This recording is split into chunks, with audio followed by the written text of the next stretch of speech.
When will it end?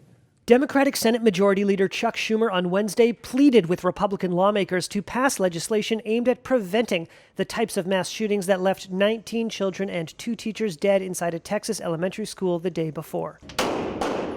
Some of the proposals include so-called red flag laws that might prevent potential shooters from buying firearms and expanded background checks for more gun purchases.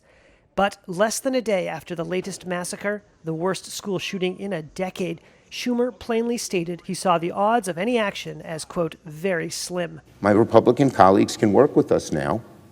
I know this is a slim prospect, very slim, all too slim. We've been burnt so many times before.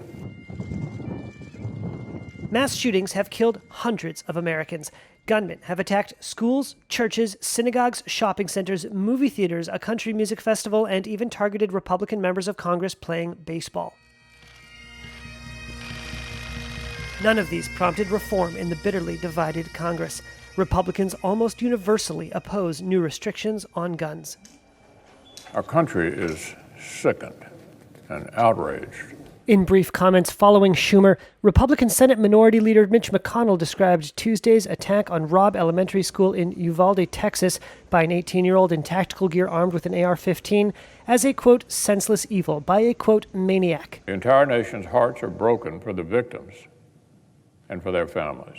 But he did not mention any legislative action. You're out of line and an embarrassment. Gun control advocates say they've waited too long and seen too many lives lost in the face of congressional gridlock. He needs to get his ass out of here. This isn't the place to talk this over. At a news conference on Wednesday, Beto O'Rourke, a Democratic gubernatorial candidate in Texas, interrupted the Republican governor and other officials to confront them over loosening rather than tightening the state's gun laws.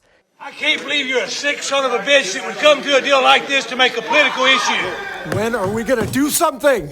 Another voice venting frustration, the coach of the NBA's Golden State Warriors, who refused to talk about basketball at a pregame news conference in Dallas on Tuesday. Enough.